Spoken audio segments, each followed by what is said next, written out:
গল্পের দর্পণ। এই দর্পণে প্রতিফলিত হবে নানা ধরনের হাসি, কান্না, প্রেম, ভয়, রোমাঞ্চ ও মায়াজালে ঘেরা অনেক গল্পগাথা।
বন্দে মাতরম, বন্দে To hell with your Mataram, mother! To hell with your nation! Vande Mataram. Take this. Yeah, that's right. Vande Mataram, To hell, you bloody son of a bitch! বন্দে মাতরম। 1882 খ্রিস্টাব্দ। বঙ্কিমচন্দ্র চট্টোপাধ্যায় বাংলার ব্রিটিশ শাসকের বিরুদ্ধে সোচ্চার হয়ে 1770 খ্রিস্টাব্দে বাংলার দুর্ভিক্ষের পটভূমিকায় রচনা করলেন তাঁর উপন্যাস আনন্দমঠ। তাঁর এই লেখা থেকে অনুপ্রাণিত হয়ে আপামর ভারতবাসী যে ভাষায় দেশ মাকে বন্দনা করতে শুরু করল তা হলো একটি শব্দ, বন্দে মাতরম। বাংলায় তখন মুসলিম শাসক মীর জাফর পুত্র আশরাফ আলী খাঁ। ব্রিটিশরা তাকে পুতুলের মতো নাচাতো, অর্থাৎ শিখণ্ডি খাড়া করে পিছন থেকে ছুরি চালাতো। বাংলায় তখন ঘোর দুর্দিন, তার সঙ্গে প্রকৃতিও নির্মম। আকাশে তখন এক ফোঁটা বৃষ্টির চিহ্ন নেই। চাতক পাখির মতন সবাই তাকিয়ে আকাশের দিকে। মাটি ফেটে তখন চৌচির, যেন যেন মায়ের বুক হা হা করছে অত্যাচারীর অত্যাচারে। মুসলিম শাসকদের দ্বারা প্রহৃত ও বিতাড়িত জমিদার মহেন্দ্র, অন্তরে তার তীব্র ব্যথা। নেই রাজত্ব, নেই অর্থ, নেই ধান্য ভাণ্ডার, কোষ সব ফাঁকা। যা ছিল সব তুলে দিয়েছে প্রজাদের হাতে। আজ নিঃস্ব নিঃসম্বল হয়ে সেও নেমেছে পথে। প্রয়োজন আশ্রয়, খাদ্য, আচ্ছাদন। সাথী তার স্ত্রী কল্যাণী ও এক শিশুকন্যা সুকুমারী। মা খিদে পেয়েছে, মা খিদে পেয়েছে। দুধ, একটু একটু দুধের জোগাড় করতে পারো? চারিদিকে হাহাকার, কোথাও এক ফোঁটা জলের দেখা নেই কল্যাণী। গ্রামের মানুষ সব একটু বৃষ্টির আশায় চাতকের মতো আকাশের পানে চেয়ে দিন কাটাচ্ছে। এই নির্জন পথে তোমাকে আর আমাদের এই মেয়েটাকে নিয়ে চলেছি। এখানে এতটুকু জল নেই, দুধ কোথায় পাবো বলো তো? মেয়েটা যে খিদের জ্বালায় কাঁদছে। এখন কি হবে স্বামী? হে ঈশ্বর, আমাদের যা কিছু ছিল সব তো গেছে। এই অভাগী মায়ের বুকের দুধটুকু যে শুকিয়ে গেছে। আর যে পা চলছে না।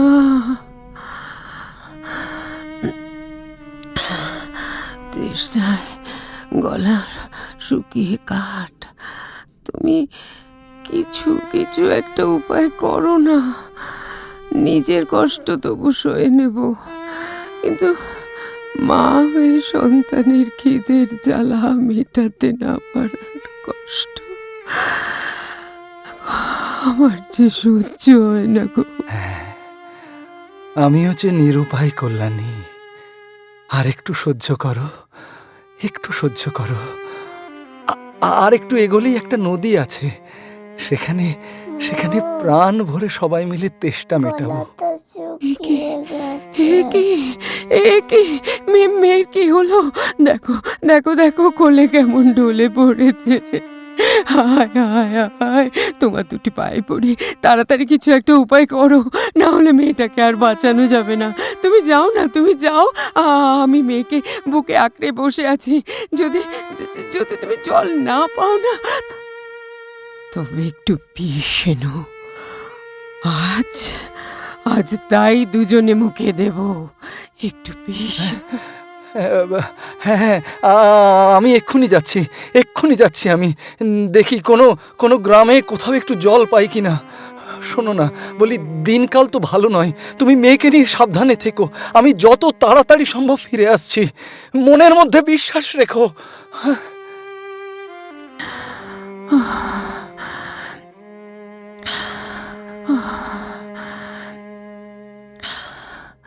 মহেন্দ্র চলে যাওয়ার কিছুক্ষণ পরই একাকিনী কল্যাণীর দিকে ধেয়ে আসে ডাকাতের দল।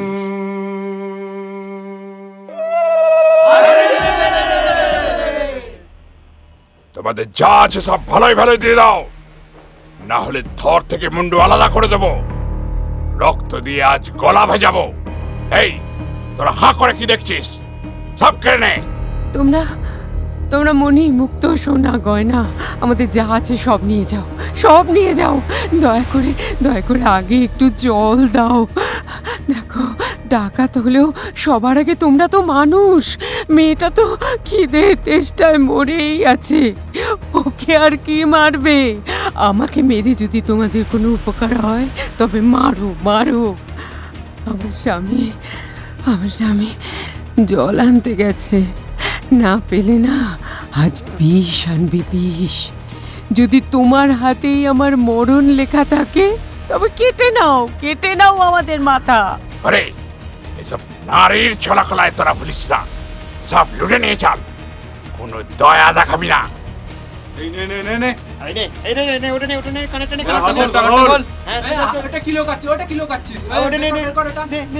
বেশ, তবে সব নাও, সব। প্রাণটাও নিতে ভুলো না যেন। তুমি তো সর্দার, সেই সম্মানটা রেখো। নাও, প্রাণটাও নিয়ে নাও। কি বিষ নেই তার কুলপনা চক্র? নে, মেয়েটাকে বেশি সরগোল না করে তুলে নিয়ে চল মনের মধ্যে। আজ ওকে দেখাবো আমার সম্মানের জোর। বাঁচাও বাঁচাও। কে রে তোরা? কে অবলা মেয়েটাকে একা পেয়ে অত্যাচার করছিস? আমি সত্যানন্দ, আজ তোদের আমি প্রাণ নিয়ে নেব।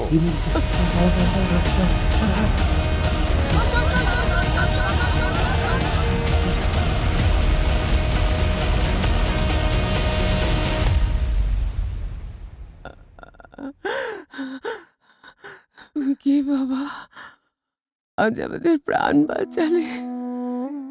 আমার প্রাণ রক্ষা চাই না, শুধু আমার এই কোলের মেয়েটার খিদে মেটাতে চাই বাবা। যেদিকে যাই কোথাও এতটুকু জল নেই, দুধ নেই, এক কণা খাবারও নেই।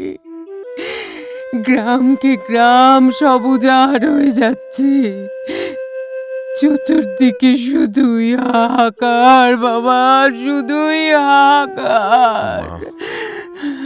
মা, আমি সন্ন্যাসী, নাম সত্যানন্দ। আমরা দেশ ও মাতৃকার সন্তান, দেশ ও দশের সেবায় আমরা নিয়োজিত। মা বলে যখন ডেকেছি, তোমাদের কোনো ভয় নেই। চলো চলো আমার সাথে। এই হাহাকারের সময় জল, অন্ন, বাসস্থানের যথাসাধ্য ব্যবস্থা আমি করব। বাবা, বাবা তবে আর একটু অপেক্ষা করুন বাবা। আমার স্বামী জল আনতে গেছে, এখনো তো ফেরেনি। সে কি আর ফিরে আসবে মা? কিন্তু ডাকাতের দল আবার ফিরে আসবে, তখন কিন্তু আর আমি তোমাকে বাঁচাতে পারবো না। স্বামীর আশায় বসে না থেকে চলে এসো আমার সাথে। নিজের না হোক, অন্তত অন্তত তোমার সন্তানের কথা ভাবো। এ কি সর্বনাশ হলো আমার! স্বামীকে ফেলে গেলে আমার যে নরকবাস হবে বাবা। মা, এখন বিলাপ করার সময় নয়। স্বামীর কথা না ভেবে সন্তানের মুখের দিকে তাকাও, তাকে বাঁচাও, নিজেকে দেশ ও মাতৃকার কাজে নিবেদন করো। যে গেছে তাকে ভুলে আগামীর দিকে তাকাও। মা, মানুষ যখন জন্মায় তখন শূন্য হাতে আসে। বিধাতা কার ভাগ্যে কি লিখেছেন কি বলতে পারে মা? আজ যা কিছু ঘটেছে তার নিশ্চয় কোনো কারণ আছে। যেখানে যাচ্ছ তুমি, সেখানে শত শত সন্তান পাবে মা। সেখানে দেখিও তোমার মায়া মমতা। সত্যানন্দের সঙ্গে কল্যাণী তার বুকের শিশুকে জড়িয়ে নিয়ে অগ্রসর হয় সত্যানন্দের পথে। এদিকে মহেন্দ্র এসে উপস্থিত হয় সেই জায়গায়। এই দেখো কল্যাণী, তোমাদের জন্য যুদ্ধ জয় করে আমি এ কি কল্যাণী, কোথায় গেলে? আচ্ছা, আমার ছোট মেয়েটা কোথায় গেল? আয় আয় ভগবান! কল্যাণী, কল্যাণী! ভগবান, তোমাদের জন্যই তো রাজ্য ছেড়ে আমি পথে বেরিয়েছি কল্যাণী। আজ তোমাদেরকেই আমি হারালাম। তবে আমার বেঁচে থেকে কি লাভ? এখনই তরোয়ালের এক কোপে আমি যদি নিজের মাথা কেটে ফেলি, তবে কি আমার মহা পাপ হবে? হে বিধাতা, হে বিধাতা, হে বিধাতা, হে বিধাতা! এ কি যন্ত্রণা আমাকে দিলে তুমি বিধাতা! বন্দে মাতরম সুজলাং সুফলাং মলয়জ শীতলাং। কি কে তুমি রাজা? এমন সর্বহারা হয়ে কোন পথের সন্ধান করছো তুমি? সেই পথের সন্ধান আছে আমার কাছে। কিসের সন্ধান দেবে তুমি আমাকে সন্ন্যাসী? আমার স্ত্রী, সন্তান, যাদের জন্য আজ আমি রাজ্য ছেড়ে পথে বেরিয়েছি, তারা তো আমাকে পরিত্যাগ করেছে। এমনই অভাগা আমি, এমনই অভাগা। আহা, যারা মায়ের সন্তান তাদের দুঃখ কিসের? তাদের বাসা নেই, খাদ্য নেই, কিন্তু দেহে প্রাণ আছে, রক্ত আছে। আমরা দেশ ও মাতৃকার সন্তান। শেষ রক্তবিন্দু দিয়ে মায়ের শৃঙ্খল মোচন করাই আমাদের কাজ। যা আজ আছে তাই কাল হবে, এটাই তো নিয়মের শৃঙ্খল। যারা চলে গেছে তারা নিজেদের পথ খুঁজে নিয়েছে। পিছনে না তাকিয়ে ওঠো বন্ধু, তুমিও নিজের পথ খুঁজে নাও। ঋণ শোধের পালা এখন। বৃথা বিলাপ করে সময় নষ্ট করলে তা শুধবে কখন? কিসের ঋণ শুধতে হবে? আমি তো কাউকে কখনো ফাঁকি দিইনি। স্ত্রী ঋণ, প্রজা ঋণ, রাজ্য ঋণ সব চুকিয়ে দিলাম। হ্যাঁ, শুধু শুধু মাতৃঋণে আমি ঋণী, কিন্তু সেই মাতৃঋণ কি কখনো শোধ করা যায়? যায় বই কি। এক মা তার বুকের রক্ত দিয়ে পালন করেছে, আর এক মায়ের বুকে খেলে বড় হয়েছ তুমি। সেই মা বিদেশিদের হাতে আজও শৃঙ্খলবদ্ধ। আজ সময় এসেছে তার শৃঙ্খল মোচনের। আজ সময় এসেছে আমাদের সংঘবদ্ধ হওয়ার। দেশমাতৃকা রক্ত চায়। অনুনয় বিনয়ই আমাদের প্রথম অস্ত্র। তবে মনে রেখো, বিনয়ে কাজ না হলে যুদ্ধ করতেও আমরা প্রস্তুত। যদি না যুদ্ধে অস্ত্র ধরতে পারি, তবে দেহ রেখে কোনো লাভ নেই। এ কথা তুমি মনে রেখো। আজ আমি এই দেহ ত্যাগ করারই পণ করেছিলাম, কিন্তু একই স্বপ্ন তুমি আমাকে দেখালে সন্ন্যাসী। আমি রাজা, আমার শরীরে আছে ক্ষত্রিয়ের সম্মান। হয়তো বীরের মতো যুদ্ধ করে দেশের মান রক্ষা করব, নয়তো শহীদ হব। চলো সন্ন্যাসী, চলো, যেখানে আমার অভাগীর ভাগ্যলিপি লেখা আছে। আজ আমি যাব সেই সত্যের পথে। চলো। চলো। আমাদের মঠের নাম আনন্দ। সেখানে দুঃখের কোনো স্থান নেই। চাষা মুটে, রাজা প্রজা সবাই সেখানে সমান। সেখানে কোনো দলাদলি নেই, উঁচু নিচু জাতের প্রভেদ নেই। সেখানে আমরা সবাই শুধুই দেশমাতৃকার সন্তান। চলো, দেশমাতৃকাকে আমরা যে মন্ত্রে বন্দনা করি, সেই মন্ত্রে আজ তোমাকে দীক্ষিত করব। চলো তবে সন্ন্যাসী, সেই মন্ত্রে আজ আমাকে দীক্ষিত করো। এ প্রাণ যতক্ষণ আছে ততক্ষণ দেখাবো আমার বীরত্ব। চলো।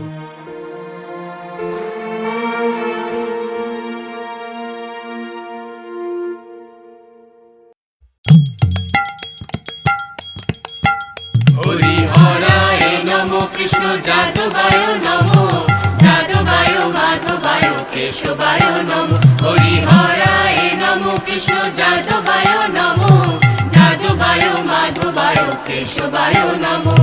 গোপাল গোবিন্দ নাম শ্রী মধুসূদন, গিরিধারী গোপীনাথ মদন মোহন। হরিহরায় নমো, কৃষ্ণ যাদবায় নমো, যাদবায় মাধবায় কেশবায় নমো।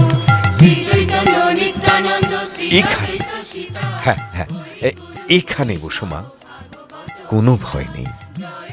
কৃষ্ণ মন্দির তো, তাই একটু আধটু দুধের যোগান হয়।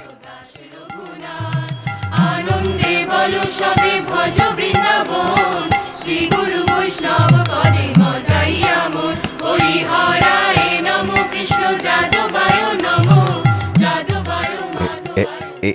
এইটুকুই দুধ আছে মা, কিছুটা নিজে খেয়ে বাকিটা সন্তানকে খাওয়াও। না না, আমার খাওয়ার দরকার নেই বাবা। আগে মেয়েটার মুখে দিই, ওর প্রাণ আগে বাঁচাই। তা মা, এমন খিদে তেষ্টায় পীড়িত হয়ে কোথায় যাচ্ছিলে? ভাগ্যিস দেখা হলো, না হলে যে আজ অঘরে তোমাদের প্রাণটা যেত। মনে কোনো সন্দেহ রেখো না মা, এতে কোনো তামা সিদ্ধি বাটা মিশানো নেই। এ ভগবান কৃষ্ণের প্রসাদ, তুমিও খেতে পারো। আমি সৎ ব্রাহ্মণ মা, আমার মনে কোনো কুমতলব নেই। ছি ছি ছি ছি, এ আপনি কি বলছেন বাবা? এখানে যে ভগবানের নিত্য সেবা করে, সেই নিত্যানন্দ এক সৎ ব্রাহ্মণ। এখানে তুমি নিরাপদে থাকবে। জঙ্গলে হিংস্র সাপদের ভয় আছে, তবে আমাদের সতর্ক প্রহরা আছে। তুমি ভয় পেও না। ডাকাত দল আজ আমার সম্মানহানি করতে যাচ্ছিল। আপনি আজ এই দুর্বল নারীর সম্মান রক্ষা করেছেন, না হলে আজ যে আমার আর মেয়েটার কি দুর্দশাই হতো। ভাবলে আমার বুক কেঁপে উঠছে বাবা। আমি আমার স্বামীর কাছে কি করে মুখ দেখাতাম বলুন তো? কিন্তু বাবা, বলো মা। আমি হিন্দু ঘরের বউ। আমার স্বামী অভুক্ত অবস্থায় কোথায় কোথায় হন্যে হয়ে আমাদের খুঁজছে, তার কোনো খবর আমি জানি না। এই অবস্থায় আমি কি করে এই দুধ মুখে তুলবো আপনি বলুন বাবা। তাহলে তোমার স্বামীর পরিচয় দাও মা, আমি এখনই তার সন্ধান করছি, পেলেই তাকে এখানে নিয়ে আসব। বাবা, সরস্বতী নদীর তীরে যে চন্দন গ্রাম আছে, হ্যাঁ, সেখানে আমাদের বসত বাড়ি। সিরাজদৌল্লা যখন বাংলার নবাব ছিলেন, হ্যাঁ, তখন আমার স্বামীর চন্দনের জমিদারি ছিল। সেখানে প্রজারা সবাই তাকে খুবই সম্মান করত। আমার স্বামীর নাম মহেন্দ্র। তিনি উমাপতির বংশধর। হিন্দু ঘরের বউয়ের স্বামীর নাম মুখে আনতে নেই, কিন্তু আজ পরিচয় দিতে গিয়ে সে নাম মুখে আনলাম।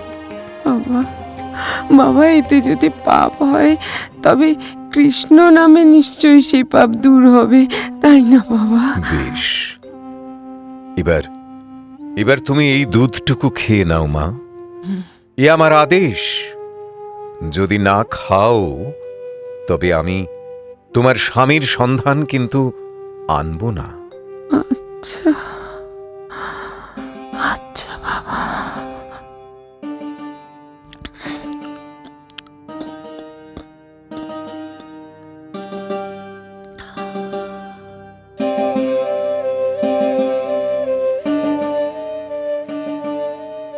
সত্যানন্দের আদেশে কল্যাণী বাধ্য হয় দুধ পান করতে। আশ্বস্ত হয়ে সত্যানন্দ ভবানন্দের সম্মুখে উপস্থিত হন। ভবানন্দ, তুমি কি রাজা মহেন্দ্র সিংয়ের কোনো খবর জানো? আগে জানি মহারাজ, আজ তিনি তার স্ত্রী আর মেয়েকে নিয়ে গ্রাম ছেড়ে কোথায় যেন চলে গেছেন। তারপর কি ঘটেছে আমি জানি। অভাবের তাড়নায় গ্রামের চাষা ভুষো সব ডাকাত হয়েছে। তারা আজ কোতোয়ালের চাল ডাল সব লুট করেছে। সেই দিয়ে মঠে হরির লুট চলছে। জীবানন্দ থাকলে হয়তো একটা ব্যবস্থা করা যেত, কিন্তু আচ্ছা, আমি মহেন্দ্র সন্ধানে যাচ্ছি। মহেন্দ্র স্ত্রী কন্যার ভার কিন্তু তোমার উপর রইল। আপনি নিশ্চিন্তে যান স্বামী, আমি তাদের ভার নিলাম।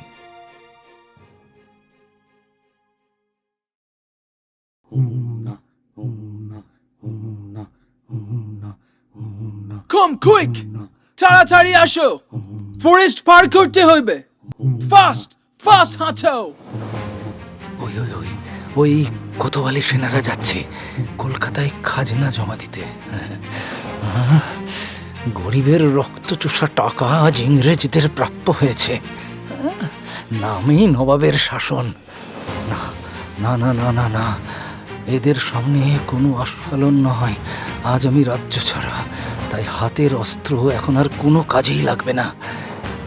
এখন আমাকে এদের এখান থেকে লুকিয়ে যেভাবেই হোক পালাতে হবে। ধরা পড়া চলবে না কিছুতেই, না না না। মহেন্দ্র লুকিয়ে পালাতে গেলে এক ইংরেজ হাবিলদার মহেন্দ্রকে দেখতে পায় এবং সে সাহেবকে বলে, সাহেব, দেখো ডাকাত বনের মধ্যে পালাচ্ছে, যাবো নাকি? ধরে আনবো তোমার কাছে? দেখো এখনই তাকে নিয়ে আইসো, আমি তার মাথা কাটবো। হাবিলদার মহেন্দ্রর পিছনে তাড়া করে ধার আছে কিনা এবং তার গলা টিপে ধরে। গলা টিপে ধরতেই মহেন্দ্র হাবিলদারের মুখে এক ঘুষি মারে। মার খেয়ে হাবিলদার পড়ে গেলে আরেক হাবিলদার এসে তার ঘুষি মারা হাত মুচড়ে মহেন্দ্রর পিঠের দিকে মুড়ে দেয়। মহেন্দ্র তখন যে হাতে তার পিস্তল ছিল, সেই পিস্তলের বাঁট দিয়ে অপর হাবিলদারের মাথায় মারে। সে রক্তাক্ত হয়ে মাটিতে লুটিয়ে পড়ে। এরপর সাহেব ও বাকি পালকির লোকজন মহেন্দ্রকে ধরতে এলে রব ওঠে, হরিওম হরিওম হরিওম। সন্তান দল সাহেব সহ পালকি ঘিরে ফেলে এবং সাহেবকে ধরাশায়ী করে। সাহেব ধরাশায়ী হওয়ার পর বাকি পালকির বাহকরা পালকি ফেলে প্রাণ ভয়ে দৌড়ে পালায়। এই মেরেছে, সন্তান দলে এসে গেছে, পালানে পালা পালা। মহেন্দ্রর সাথে সাহেবের ব্যাপক লড়াই হয় এবং মহেন্দ্রর হাতে সাহেবের তরবারি এসে পড়লে ভবানন্দ এসে মহেন্দ্রর সম্মুখে দাঁড়ায় এবং মহেন্দ্রকে আটকায়। ছাড়ো ছাড়ো, কি করছো? সাহেবকে ছেড়ে দাও। কে মশাই আপনি? যত সব রক্তচোষা বাদুরের দলেরা, আপনি আমাকে আটকাতে এসেছেন? ছাড়ুন ছাড়ুন বলছি আমাকে, এদের আমি উচিত শিক্ষা দেব। ছাড়ো ছাড়ো ওকে। আমি কে তা জেনে তোমার কোনো লাভ নেই। সাহেব আমাদের হাতে বন্দী, এই যথেষ্ট। আর বেশি কথা দরকার নেই। ভবানন্দ তার মুখের বাক্য শেষ করতে না করতেই সাহেবের মুখে ঘুষি মারে। সাহেব কিছুটা তফাতে গিয়ে পড়ে এবং ছুটে পালায়। তোমার এত কি দরকার আমি এতক্ষণে বুঝেছি। আচ্ছা, তুমি কি নাম কিনতে এসেছো?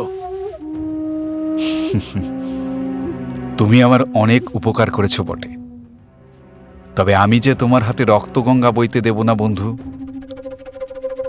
নইলে কোন মুখে তুমি তোমার স্ত্রী কন্যার সামনে দাঁড়াবে? না না, আশ্চর্য হয়েও না।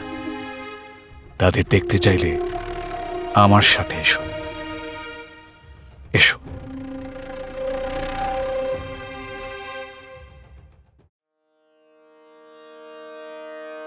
वन्दे मातरम् वन्दे मातरम् सुजला सुफला मलयज शीतला शस्य श्यामला मातरम् वन्दे मातरम् शुभ्रयोत्स्ना पुलकितयामिनी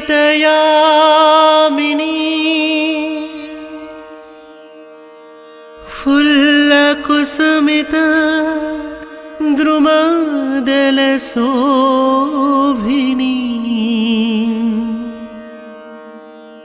सुहासिनी सुमधुरभाषिणीं सुखदां वरदां मातरम् वन्दे मातरम् वन्दे मातरम् सप्तकोटिकण्ठ कलकल निनादकरले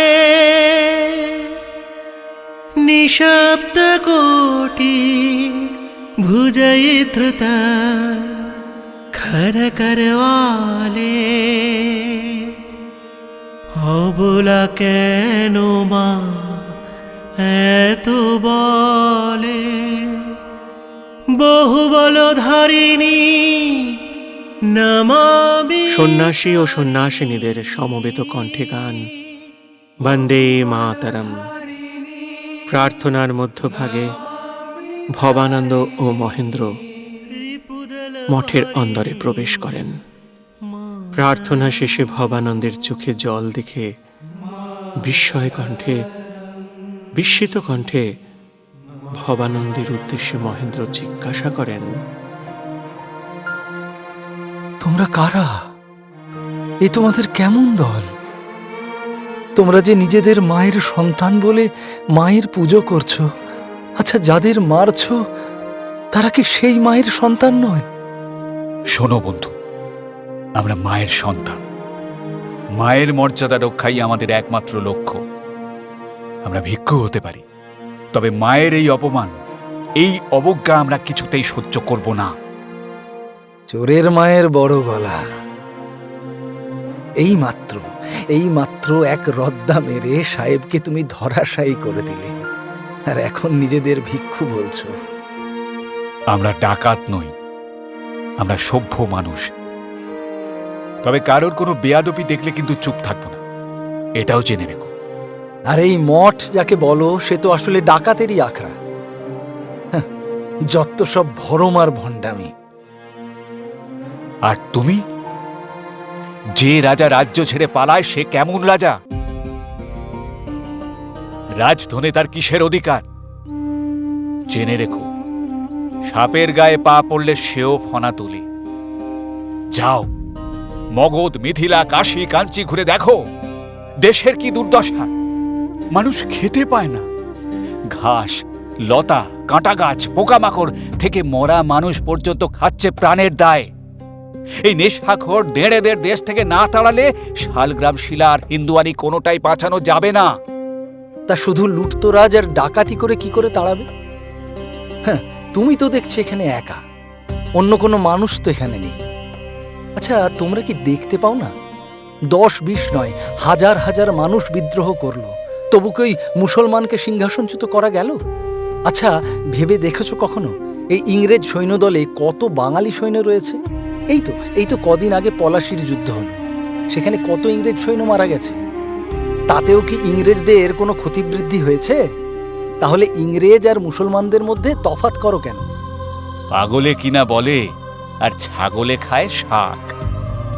আরে মুসলমান তো গা ঘামলেই শরবত খোঁজে, একটা গোলা দেখলেই ওরা গোষ্ঠী শুধু পালায়। কিন্তু ইংরেজদের জেদ আছে, তারা যা করবে মনে করে করেই ছাড়ে, প্রাণ না গেলে তারা পালায় না। বুঝেছ? ও, গোলা বারুদ তৈরি করো। তা তোমাদের সে গুণও আছে তাহলে? না ভাই, গুণ গাছ থেকে পড়ে না, বহু অভ্যাসে অর্জন করতে হয়। তা কি অভ্যাস করো তোমরা? বন্ধু, আমরা দেশের কাজ করি, দেশমাতৃকার কাজ করি, তাই বলে ভেবো না আমরা সন্ন্যাসী। কারণ এখনো তো আমরা স্বয়ংকে নাশ করতে পারিনি। কেবল কাজ হলেই কাজ সম্পূর্ণ তা কিন্তু নয়, আমরা শুধু সাজেই সন্ন্যাসী। আমরা আসলে গৃহী, আমাদের স্ত্রী কন্যাও আছে। আচ্ছা, তুমি কি আমাকে খেস্সা করছো? আচ্ছা, সত্যি করে বলো তো, তুমি কি সত্যিই পেরেছো সংসারের মায়া কাটাতে? না বন্ধু, সে মায়া আমি কাটাতে পারিনি, সে বড় বিষম ঠাঁই। যাক, এসব কথা এখন থাক। তুমি কি এবার তোমার স্ত্রী কন্যার সন্ধান নেবে? আচ্ছা, তোমার কাছে কি এমন ব্রত আছে যা গ্রহণ করতে হলে স্ত্রী কন্যাকে পরিত্যাগ করার প্রয়োজন হয়? দেখো, এই ব্রত একমাত্র তাদের জন্য যারা সম্পূর্ণ সংসার ভার ত্যাগ করতে পেরেছে। পরিবারের সাথে সম্পূর্ণ যোগাযোগ ছিন্ন করতে না পারলে এ ব্রতর কোনো সফলতা নেই। ও, তবে যে আমি এই ব্রত গ্রহণ করতে অক্ষম, কারণ সংসার ত্যাগ করার মতো মনের জোর যে আমার নেই। ভবানন্দ ও মহেন্দ্রের বাক্যালাপের মধ্যে প্রবেশ করেন অপর আর এক সন্ন্যাসী, ব্রহ্মানন্দ। তুমি কি মহেন্দ্র? এসো আমার সাথে এই গুহার মধ্যে। তোমার মনের অন্ধকার দূর হবে, তোমার সব প্রশ্নের উত্তর তুমি পাবে। এসো। জি আজ্ঞে।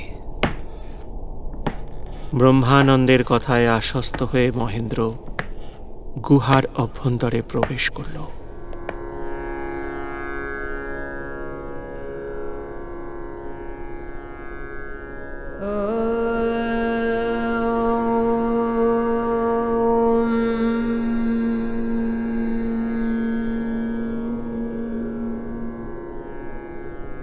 মহেন্দ্র, মহেন্দ্র, বলো মহেন্দ্র, সামনে যাকে দেখছো তিনি কে? শঙ্খচক্র গদা পদ্মধারী নাকি মা কালী? আহা, কি অনন্য, কি অভূতপূর্ব মুখটি! অন্ধকার সমাচ্ছন্না দেবী কালিমাময়ী নগ্নিকা, বীরেন্দ্রপৃষ্ঠ বিহারিণী মহাসাধিকা দেবী জ্যোতির্ময়ী। মাগো, তোমার এ রূপ দর্শন করে আমি ধন্য। আহা, এ হতভাগ্যের প্রণাম গ্রহণ করো মা, গ্রহণ করো।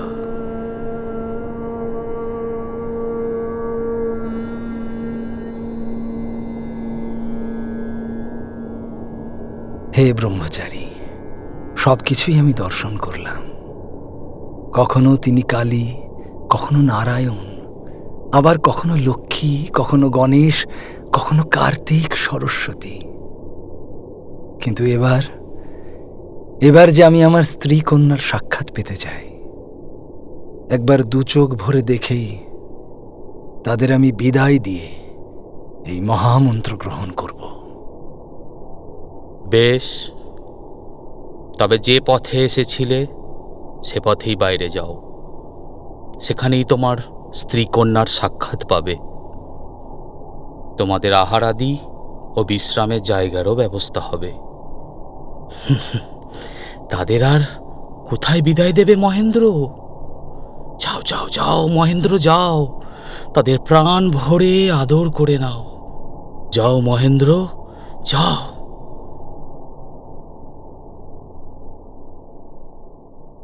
ব্রহ্মানন্দের কাছে মহেন্দ্র জানতে পারেন তাঁর স্ত্রী কল্যাণী ও তার কন্যা সুকুমারী জীবিত আছেন এবং তারা এখানেই আছেন।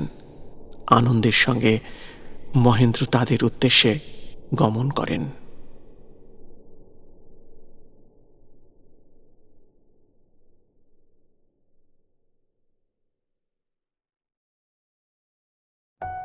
কল্যাণী, কল্যাণী, তুমি এসেছো? ঈশ্বর, তোমার অশেষ করুণা। তুমি ঠিক আছো তো? এই তো। কোনো বিপদ হয়নি তো তোমার? কোথায় চলে গিয়েছিলে তুমি? হ্যাঁ, আমি ঠিক আছি কল্যাণী। ওহ, তোমাদের সুস্থ নিরাপদ দেখে কি যে শান্তি হচ্ছে। কি প্রচণ্ড দুশ্চিন্তায় ছিলাম আমি, জানো। ভেবেছিলাম আর কখনো বুঝি তোমাদের সন্ধান পাবো না। বাবা, বাবা, কোথায় ছিলে তুমি? সোনা মা, আমার সোনা মা। হ্যাঁ রে, বলি এমন করে বাবাকে কেউ ছেড়ে চলে যায়? হ্যাঁ, তোদের খোঁজ না পেলে আমি তো মরেই যেতাম রে। হ্যাঁ, দেখা দি, মহেন্দ্র ঠাকুর, আদর আপ্যায়ন শেষ হলে এবার দয়া করে দুটো কিছু মুখে দিন। ঠাকুর যে আজ না খেয়ে একাদশী ব্রত পালন করছেন। আপনি তাকে না খাইয়ে দিলে ব্রত ভঙ্গ হবে না, তার বৈধব্য গমন হবে। আর দেরি না করে আসুন আসুন, এই যৎ সামান্য খাদ্য খাবারের ব্যবস্থা করা গেছে, দয়া করে তাই গ্রহণ করুন।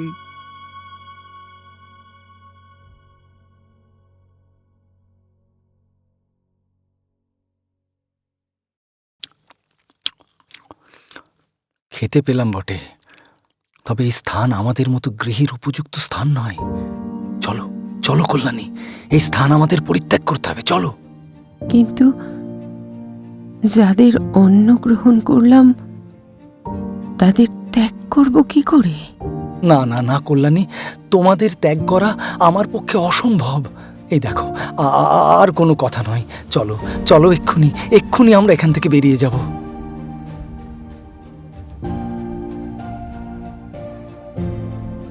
মহেন্দ্র কল্যাণী ও সুকুমারীর হাত ধরে মঠ থেকে বাইরে বেরিয়ে গেল। দূর থেকে ধীরানন্দ এই বিষয়টি লক্ষ্য করে মহেন্দ্রর উদ্দেশ্যে বললেন,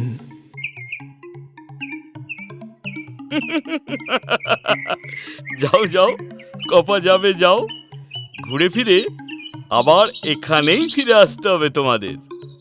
এখানে প্রবেশের পথ ও বাইরে বেরোনোর পথ যে সন্তান দল ছাড়া আর কেউ জানে না। হুম?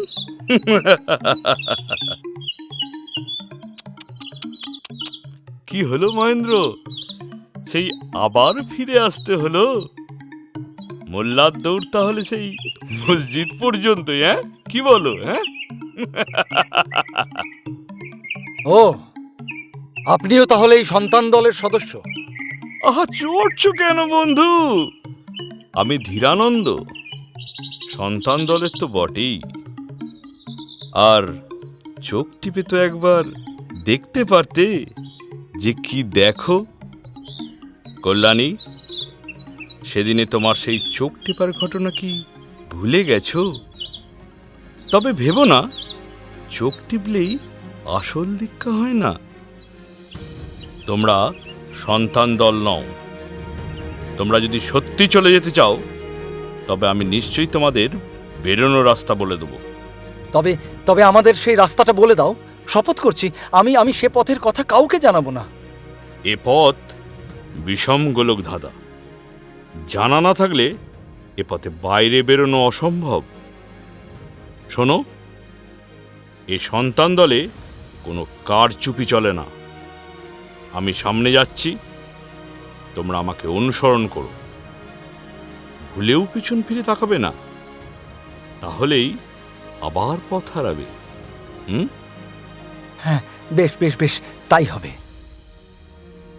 এসো। আরে মুরারে মধু কৈটব হরে, হরে মুরারে মধু কৈটব হরে, হরে মুরারে মধু কৈটব হরে, হরে মুরারে মধু কৈটব হরে, হরে মুরারে মধু কৈটব হরে। অবশেষে ধীরানন্দের সহায়তায় মহেন্দ্র বন থেকে বেরোতে সফল হল।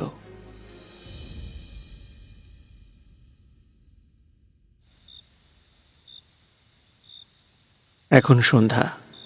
জ্ঞানানন্দের প্রার্থনা সঙ্গীতের সঙ্গে আরতির সময় হয়ে গেছে। তাই এখন মন্দিরে সবাইকেই উপস্থিত হতে হবে। গোপাল গোবিন্দ মুকুন্দ সোরে, হরে মুরারে মধু কৈটভ হরে, গোপাল গোবিন্দ মুকুন্দ সোরে।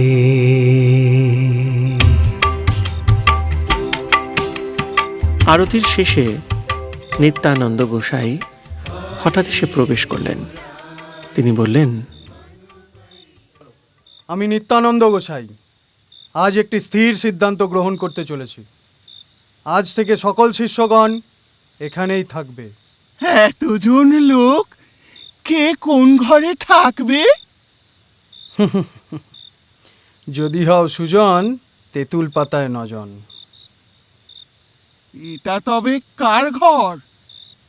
এটা জীবানন্দের ঘর। ইস, আমি আর জীবানন্দ এক ঘরে থাকবো? এতে কোনো দোষ হবে না তো? এ কি নতুন রঙ্গ তোমার নবীনানন্দ? তবে কি তুমি শান্তি হয়েই থাকতে চাও? আমি যা স্থির করেছি তাই হবে, এক চুলও নড়চড় হবে না। যদি মঠে থাকতে চাও তবে নিয়ম পালন করো, যাও। সর্বনাশ! আপনি কি আমার সঙ্গে থাকবেন নাকি? এমন স্ত্রীলোকের মতো ন্যাকা ন্যাকা ভঙ্গি! আমি কিন্তু আগে থেকেই আপনাকে সাবধান করে দিচ্ছি। কেন? আমাকে দেখে কি আপনার ব্রাহ্মণী মনে হচ্ছে? আমি তো তাই জানি। যদি আপনি ব্রাহ্মণ হন তবে গায়ের কাপড়টা সরান, দেখি আপনার উপবিদ আছে কিনা। আপনাকে প্রমাণ দেওয়ার কোনো প্রয়োজন আমি বোধ করছি না। একসাথে থাকতে হলে প্রমাণ নয়, সুজন হওয়ার দরকার। এত তর্কে আমার কাজ নেই, আমি চলি। দাঁড়ান। এ কি করলেন? নবীনানন্দ যে শান্তি তা প্রকাশ হয়ে পড়ল। পাগড়ি খুলে বেরিয়ে এলো কেশভূষণ। শান্তি মুখ ঢাকে। জীবনানন্দ কাছে এসে শান্তির গোফ ও দাড়ি টেনে খুলে ফেলে। স্ত্রী অঙ্গকে মলিন করার কোনো কামনা কিন্তু তার মনের মধ্যে ছিল না। তার জন্য ক্ষমা প্রার্থনা করে জীবানন্দ আলাদা শয্যা রচনা করলেন। আমাকে ক্ষমা করুন। দেখুন, আপনি একজন স্ত্রীলোক। স্ত্রী অঙ্গকে মলিন করার কোনো বাসনাই আমার ছিল না। কেবল সত্য অন্বেষণের জন্য আমি কাজ করেছি। শুনুন, আমি ঘরের এই মেঝেতে আমার আলাদা বিছানা করে নিচ্ছি। আপনি নিশ্চিন্তে থাকুন। আমার থেকে আপনার কোনো ভয়ের কারণ নেই।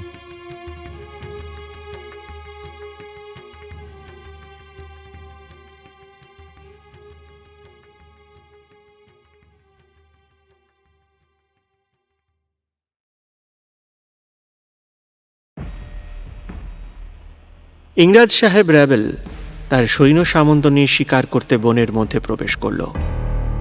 ঢোল দামামা বাজিয়ে সাহেবের দল এগিয়ে আসতে লাগলো মঠের বনের ভেতরে। দামামার আওয়াজ শুনে শান্তি পরিমরি করে কলার ঝোড়া নিয়ে দৌড়ল মাঠের বাইরে। সাহেবের সামনে আলুথালু বেশে শান্তি এসে হাজির হলো। শান্তির পিছনে জীবানন্দও ছুটল। অবিন্যস্ত অবস্থায় শান্তিকে দেখে সাহেবের সম্মুখে জীবানন্দ এসে দাঁড়ালো। তুমি রেবেল? সেটা আবার কি? আমি তোমায় গুলি করে মারবো। আমাকে মারবে? তো দম আছে তোমার টোটায়? দাঁড়াও সাহেব, তুমি আমার দিকে তাকাও। আমি কি এতই কুৎসিত যে তোমার চোখে পড়ারও যোগ্য নই? তুমি যাবে আমার সাথে? আমার উপপটনি হবে। সাহেব, আমার বড় দুঃখ সাহেব, আমাকে তোমার সাথে নিয়ে চলো। এই সন্ন্যাসী, তুই এখানে দাঁড়িয়ে দাঁড়িয়ে কি করছিস? যা, ভাগ এখান থেকে। Hey you, go, go. আচ্ছা, ঠিক আছে, আমি গো। শান্তি, এবার বাকিটা তুমি সামলিও গো। তোমার কিসের দুঃখ আছে ইয়াং লেডি? বলো আমাকে। আমার ঘরে একটা বাঁদর ছিল সাহেব, সেটা মরে গেছে। হায় রে, তাকে যখন আমি কলা খেতে দিতাম সে কত খুশি না হতো। এখন আমি সাদা বাঁদর কোথায় পাবো সাহেব? তোমাকে আমি শিকল দিয়ে আমার কাছে রাখবো। আমার সে খাঁচা তুমি পূর্ণ করবে সাহেব? কোলা? সেটা উত্তম জিনিস, আমি খেতে রাজি আছি।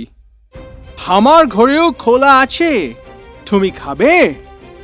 এই বলে সাহেব তার বন্দুক নিয়ে শান্তির মাথায় ঠেকায়। শান্তি হাসতে হাসতে উত্তর দেয়, কলা তো খেতাম সাহেব, কিন্তু এ কলা যে দাঁতেই ভাঙা যায় না। ধুর, এমন বুনো জাতের লোকের সাথে কেউ কথা কয়? তারপর শান্তি বন্দুক ফেলে ছুটতে ছুটতে বনের মধ্যে উধাও হয়। শান্তির পিছনে ক্যাপ্টেন দৌড়তে শুরু করে। সাহেব পিছু নিয়েছে দেখে শান্তি থেমে যায়। বিবি, তোমার ঘর কোথায়? ঘর? কত ঘর আছে আমার। তুমি কোন ঘরে মাথা গলাবে সাহেব? ঘর তো বুঝলাম, কিন্তু গোড় ঢেকা যায় যে। গড় মানে কেল্লা? সে তুমি এখানে কোথায় পাবে? আমাকে তুমি বলানো ট্রাই করো না। আমি গড়ে ঢেকেছি। গড়ে কত লোক জানো? 10-20 হাজার তো বটেই, 50ও হতে পারে, কোনো আন্দাজ নেই। আরে এই লোকটা কোথায় গেল? ও কি কোনো চোর আছে? কে মঙ্ক সেজে গেল তার খবর নিতে হবে। কোথায় গেল? কোথায় গেল? আচ্ছা এই লেডি, তুমিও কি ওদের দলে? নইলে কোলা নিয়ে তুমি এই বনে কাদের বেচতে এসেছিলে? এই বনে আবার কাকে বেচবো? তুলতে এসেছিলাম, নিয়ে যাচ্ছি। ঠিক আছে, আজ না হয় শিকার থাক, ভোরে না হয় আসবো।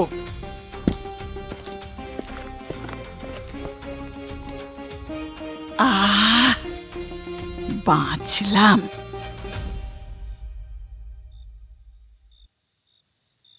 মহেন্দ্র, কল্যাণী ও সুকুমারী পথের ধারে একটি চটিতে বিশ্রাম নিচ্ছিলেন।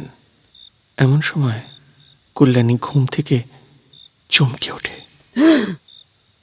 কি হলো কল্যাণী? চমকে ঘুম ভেঙে গেল কেন তোমার?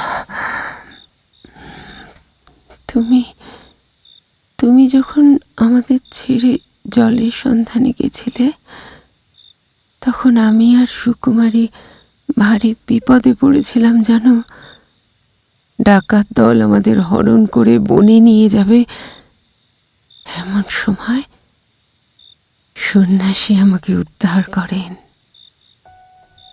দেখো, সেই বিপদের দিনে যারা উদ্ধার করে আশ্রয় দিলেন, অন্ন দিলেন, আমার স্বামীকে আমার কাছে ফিরিয়ে দিলেন, আজ আমি তাদের ত্যাগ করে চলে এসেছি। এ অন্যায়, না না, এ পাপ। আমি স্বপ্নে দেখলাম চারিদিকে অপূর্ব মনোরম শোভা,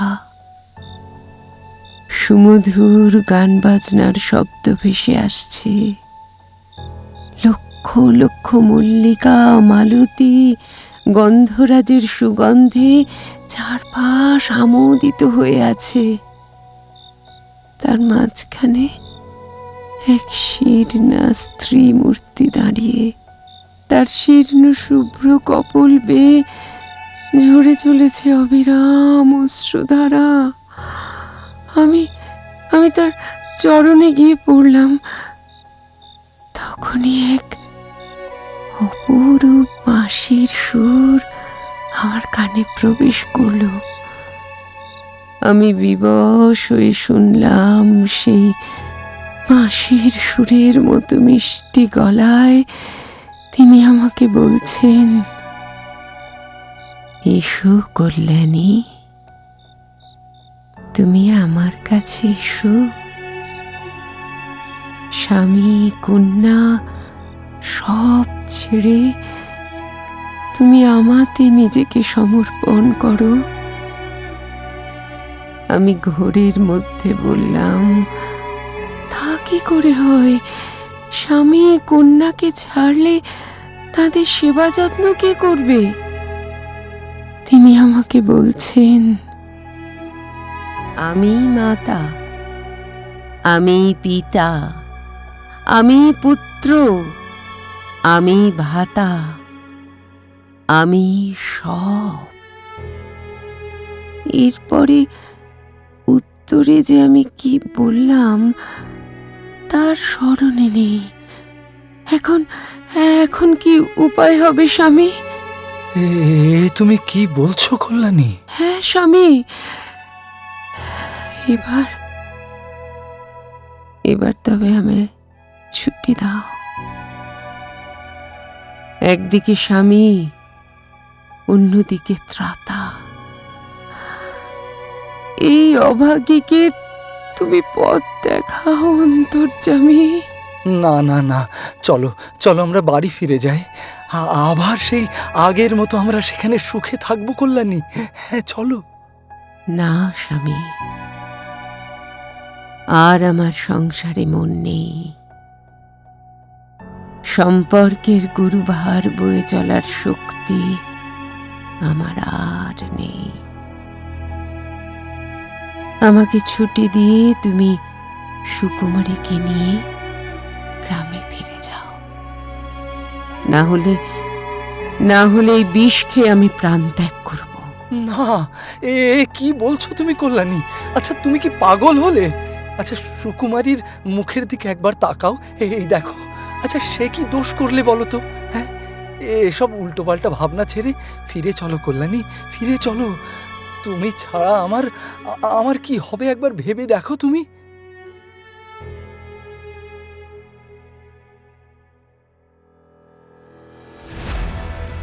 মহেন্দ্র ও কল্যাণীর কথোপকথনের মধ্যে সুকুমারী কৌটো থেকে খেলার ছলে একটি বিষ দানা মুখে পুরে দেয়।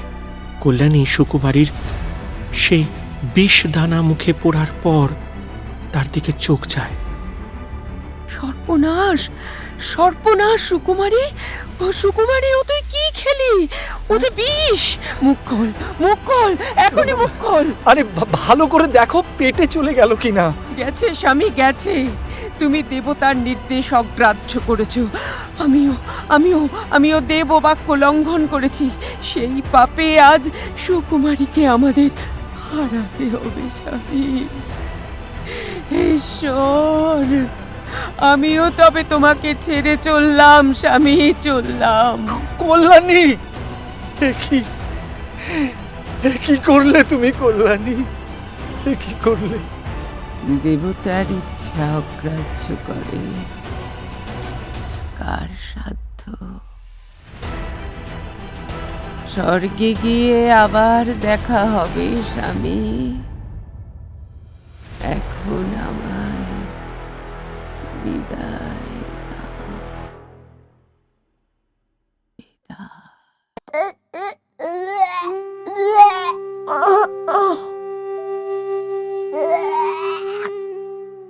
এই দেখো, দেখো কল্যাণী, দেখো দেখো, এ যদি দেবতার ইচ্ছাই হয় তবে সুকুমারী কেন পুনর্জীবন লাভ করবে বলো? হরে মুরারে, ওই শোনো, ওই শোনো ঈশ্বরের বন্দনা গান। দুঃখ নেই কল্যাণী, দুঃখ নেই। ঈশ্বর সহায় আছেন, ঈশ্বর সহায় আছেন। হরে মুরারে মধুকৈটব হরে, হরে মুরারে মধুকৈটব হরে। মহেন্দ্র উচ্চস্বরে বলতে লাগলো, হরে মুরারে মধুকৈটব হরে। আর কল্যাণী ধীরে ধীরে তার চৈতন্য থেকে অচৈতন্যর তলে ঢলে পড়ল। সুকুমারী ও মায়ের বুকের উপর পড়ে কাঁদতে শুরু করলো। সত্যানন্দ এই চটিতে প্রবেশ করলে মহেন্দ্র সত্যানন্দের কোলে ঢলে পড়ল।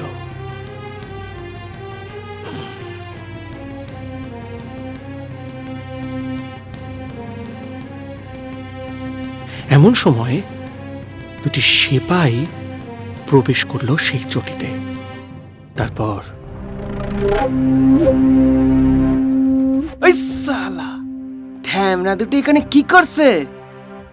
একটা তো দেখছি সন্ন্যাসী, অন্যটা কে কে জানে? দুটোকেই যদি একসঙ্গে জেলে পুরতে পারি তবে ভালো পুরস্কার মিলবে, কি বলো? ওই মাগিটা যে পড়ে আছে সেটা দেখেছিস? হ্যাঁ রে, মাগিটা কি বেঁচে আছে না গেছে? দূর শালা, মাগিটাকে নিয়ে কি কাজ? সঙ্গে দেখছিস না একটা মেয়ে আছে। মাগিটাকে ছাড়। হ্যাঁ, লোক দুটোকে ধরে নিয়ে যাই চল।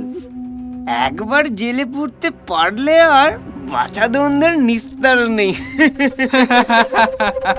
জেল আছে কিন্তু কোনো বিচারের আশা নেই। বিচার? বিচারক আছে কটা? চ চ চ চ, আমি হাত দুটো মারছি, তুই পা দুটো বাঁধ। এই কে কে কে তোমরা? কে আমাকে বেঁধে নিয়ে কোথায় যাচ্ছ তোমরা? হ্যাঁ, আমাকে ছাড়ো, ছাড়ো বলছি আমাকে। ওইদিকে আমার আমার মৃতা স্ত্রীর সৎকার হয়নি এখনো। আমার ছোট্ট মেয়েটাকে শেয়াল কুকুরে ছিঁড়ে খাবে। আমাকে তোমরা বেঁধে কোথায় নিয়ে যাচ্ছ? না না না না, আমাকে আমি কিছুতেই যাব না। আমাকে ছেড়ে দাও তোমরা, কিছুতেই না, ছেড়ে দাও। ওই সালা এত দূর! দাঁড়া, তোর তেজ আমি বার করছি।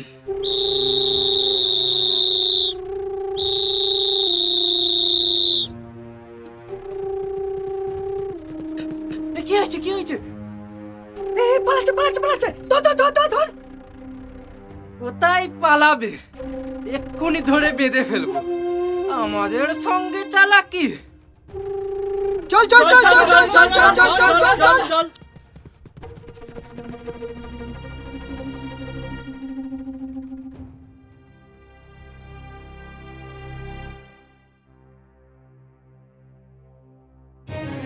ওই স্থানে ভবানন্দ ও জীবানন্দ দৌড়তে দৌড়তে এসে প্রবেশ করলো সেই চটিতে।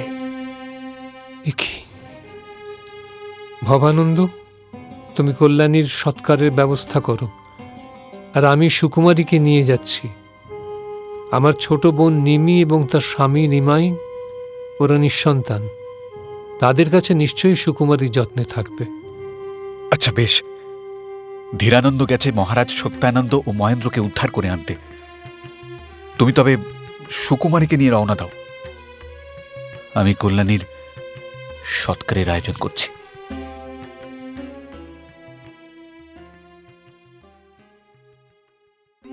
আজ মাঘী পূর্ণিমা। এই পূর্ণিমার রাতে আমি সন্ন্যাসী সত্যানন্দ ঘোষণা করছি, আগামী বুদ্ধ পূর্ণিমার রাতে জীবানন্দ ও শান্তির বিবাহ হবে।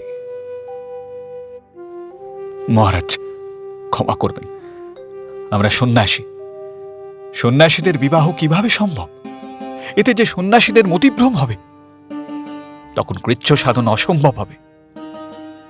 জীবানন্দ, তুমি কি এখনো মৌন থাকবে?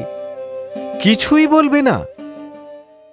দড়বড়ি ঘোড়া চড়ি কোথা তুমি যাও রে, সমরে চলিনু আমি হামে না ফিরাও রে। হরি হরি হরি হরি বলি রণরঙ্গে, রমণীতে নাহি সাধ রণজয় গাও রে। ঝাঁপ দিব প্রাণ আজি সমর তরঙ্গে, তুমি কার কে তোমার কেন এসো সঙ্গে। রমণীতে নাহি সাধ রণজয় গাও রে। আমার স্ত্রী এবার বলবে, পায়ে ধরি প্রাণনাথ আমা ছেড়ে যেও না, ওই শুনো বাজে ঘন রণজয় বাজনা। নাচিছে তুরঙ্গ মোর রণ করে কামনা, উড়িল আমার মন ঘরে আর রব না। তখন আমি বলবো, রমণীতে নাহি সাধ রণজয় গাও রে। বাহ বাহ, কথাটা তো বেশ ভালো। রমণীতে নাহি সাধ রণজয় গাওরে। কিন্তু জীবানন্দ, আমি যে তোমার ভূত ভবিষ্যৎ সবই জানি হে, কিছুই যে ভুলিনি। তাই তোমাকে জিজ্ঞাসা করছি, আজ কি সকলের সামনে তুমি সব কথা খুলে বলবে? শান্তি বলে কি তুমি কাউকে চেনো, যাকে বিবাহ করে ছেড়ে দিয়ে মঠে এসেছ? শান্তি নিত্যানন্দ মশায়ের কন্যা, তবে তিনি তার নিজের পিতা নন। শান্তির পিতা অধ্যাপক ব্রাহ্মণ ছিলেন। শৈশবে তার মাতৃবিয়োগ হওয়ায় সে নারীত্বের কিছুই শিখে উঠতে পারেনি।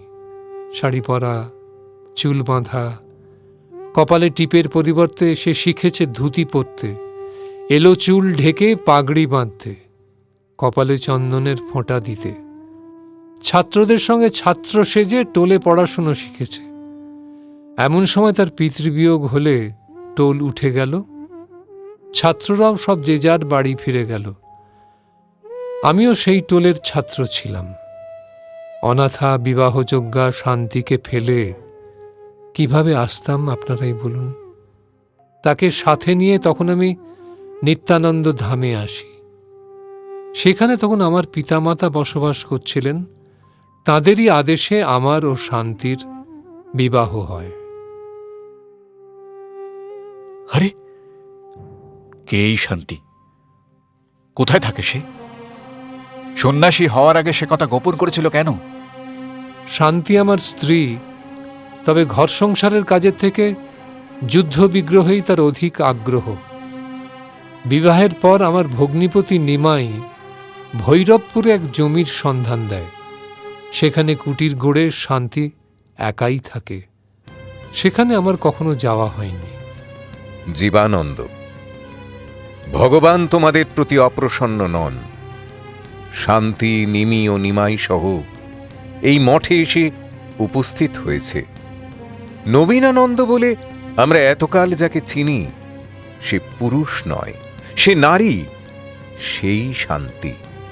যেহেতু পূর্বেই এই বিবাহ সম্পন্ন হয়েছে, তাই আচার অনুষ্ঠান নিষ্প্রয়োজন।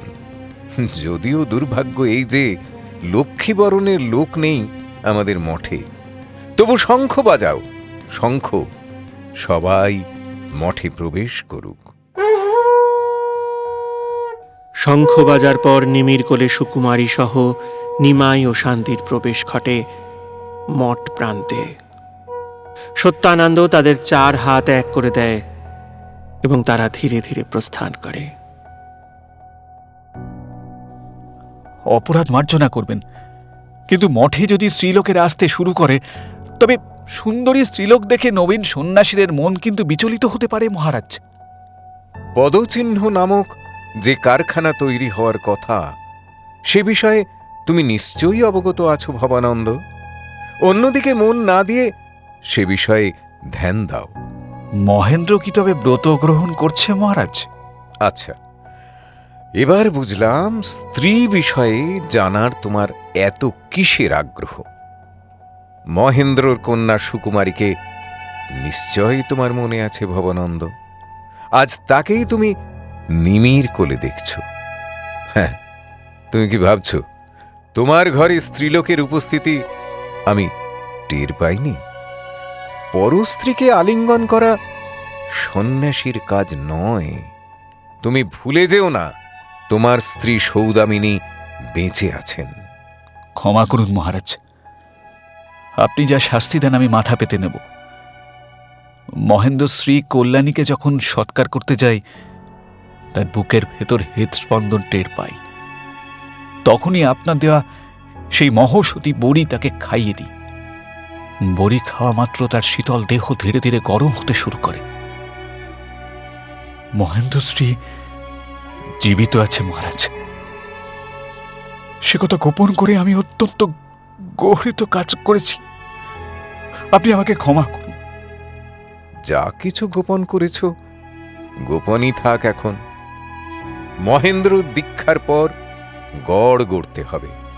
হ্যাঁ, সেই গড়ই হবে পদচিহ্নর কারখানা। দেখো, তার আগে যেন কল্যাণী যে জীবিত আছে সে কথা কারোর কাছে প্রকাশ না পায়। কল্যাণীর প্রতি যে আসক্তি তোমার জন্মেছে, তাতে ভবানন্দ নাম সহ অতলে তলিয়ে যাবে, সে কথা মনে রেখো। কল্যাণীকে বিবাহের আশা পরিত্যাগ করো। সুকুমারীকে নিমির থেকে নিয়ে কল্যাণীর কোলে ফেরত দাও, তাতে সকলের মঙ্গল হবে। হ্যাঁ, আমি এখন বিদায় নিচ্ছি। মহারাজ সবই জানতে পেরেছেন? লজ্জায় আমার মাথা কাটা যাচ্ছে। যখন রণবাদ্য বাজবে, তখন ভবানন্দেই প্রথম বীরত্ব প্রাপ্ত হবে। এই আমার বোন।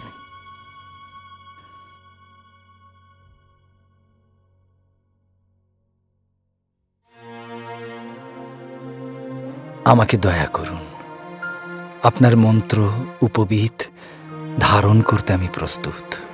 তুমি যথাবিধি স্নান করেছ, উপবাস আর সংযমে আছো তো? তবে এসো, আমি তোমাকে মন্ত্র প্রদান করি। দেখো, এ দীক্ষা গ্রহণ করতে হলে তোমাকে পিতা মাতা আত্মীয় পরিজন ধন সম্পদ সবই পরিত্যাগ করতে হবে। ইন্দ্রিয় সংযমের কারণে স্ত্রী সঙ্গও পরিত্যাগ করতে হবে। তুমি প্রস্তুত? হ্যাঁ, আমি প্রস্তুত। এই দীক্ষা ব্রাহ্মণ, চণ্ডাল, শূদ্র সকলেই গ্রহণ করতে পারে, কিন্তু প্রতিজ্ঞা ভঙ্গ করলে বিষ পান করতে হবে, সে কথা স্মরণে রেখো। মুরারিকে সাক্ষী রেখে তোমাকে আমি দীক্ষা প্রদান করলাম। বন্দে মাতরম।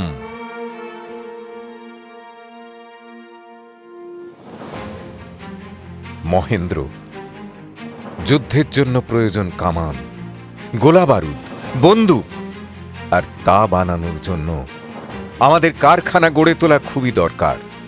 কারখানা স্থাপনের জন্য তোমার গড়ই শ্রেষ্ঠ বলে আমার মনে হয়। এছাড়া অন্য কোনো উপযুক্ত স্থান আমাদের নেই। যথাজ্ঞা মহারাজ, আমি কারখানা তৈরির কাজ শুরু করে দিচ্ছি। এখন তবে আমাকে বিদায় দিন। এসো। বন্দে মাতরম। বন্দে মাতরম। মহারাজ, মঠে অনেক ঠাকুরানী এসে উপস্থিত হয়েছে। তারা আপনার সাথে সাক্ষাৎ করতে চায়। বেশ, তাদের পাঠিয়ে দাও। ঠিক আছে। মহারাজ, এসব গহনা স্ত্রীধন, সিন্ধুকেই পড়ে আছে। আপনি দয়া করে এগুলো যদি গ্রহণ করেন তবে এগুলো সদ্গতি হয়, দেশের কাজে লাগে। মহারাজ, আর একটি নিবেদন আছে আপনার চরণে। মুসলমান তাড়ানোর কাজে আমরাও যোগ দেব। হ্যাঁ, আমরাও যোগ দেব। আমাদেরও আপনি শিখিয়ে পড়িয়ে তৈরি করুন। আমরাও দেশের কাজে নিজেদের সমর্পণ করতে চাই। বন্দে মাতরম। বন্দে মাতরম। ইংরেজরা অশ্বারোহী ও পদাতিক সৈন্য নিয়ে প্রবেশ করেছে বনের মধ্যে। এখন কি উপায় হবে মহারাজ? গোড়া আছে না কেবল সিপাহীরা বনে প্রবেশ করেছে? যাও, এখনই সকলকে সাবধান করো। বন্দে মাতারাম ধ্বনি তুলে সকলে যুদ্ধের জন্য তৈরি হয় এবং ইংরেজদের সঙ্গে সন্তান দলের প্রবল যুদ্ধ বাঁধে। এই যুদ্ধে জীবানন্দের সঙ্গে ধীরানন্দ, ভবানন্দ সবাই অংশগ্রহণ করে। বন্দুক ও গোলার আওয়াজে মুসলমান ও কিছু তেলেঙ্গি সেনা যুদ্ধস্থল ছেড়ে পালায়। পড়ে থাকে শুধু তিনজন সাহেব। একজন টমাস, যে সন্তান দলের হাতে বন্দী হয়, আর অপর দুই সাহেব বন্দুক তাক করে দাঁড়িয়ে থাকে। মায়েরা ও মেয়েরা, এই গড়ের মধ্যে কোনো গোড়াকে ঢুকতে দিলে হবে না। এই গড় আমাদের দখলে রাখতে হবে। বিজলি মালিক কে? আয় শালা মির্জাফরের বাচ্চায়, তোর রক্ত খাবো। তুলিকা গোলা ছোড়। বন্দে মাতরম।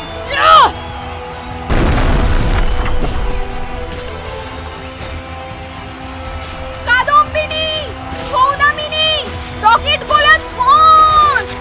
হ্যাঁ, বন্দে মাতরম।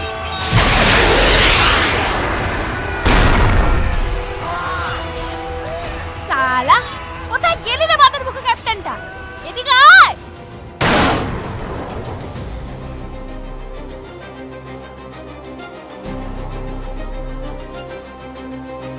Soldiers, before the Santandal attack us, first kill me to save my honor, please. দুই সিপাহীর বন্দুক থেকে দুইটি বুলেট ছোটে। একটি লাগে টমাসের মাথায়, অপরটি ভবানন্দের বুকে। বুলেট ছোড়ার সঙ্গে সঙ্গে ধীরানন্দ ও জীবানন্দ সেপাইয়ের হাত তাদের দেহ থেকে বিচ্ছিন্ন করে দেয়।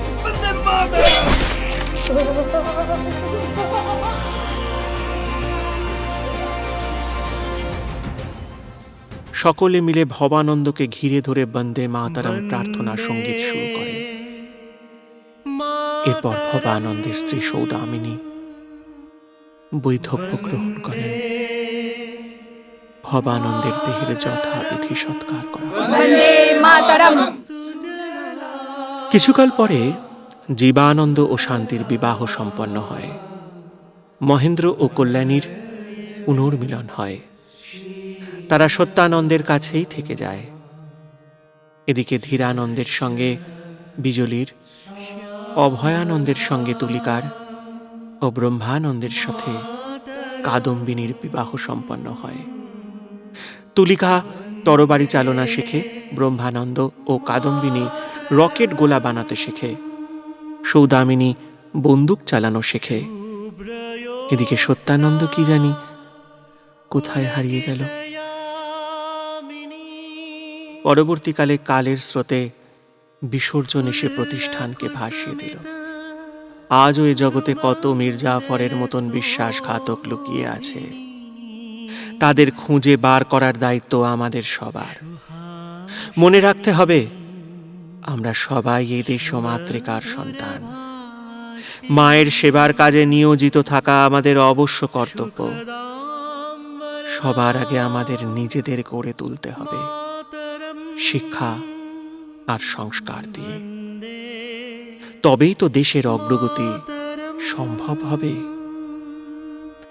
वन्दे मातरम् सप्तकोटिकण्ठ कलकल निनादकरले निशब्दकोटि भुजयधृत खरकरवाले অবলা কেন মা এত বলে, বহু বল ধারিণী নমামি তারিণী, বহু বল ধারিণী নমামি তারিণী, রিপুদল ভারিণী মাতরম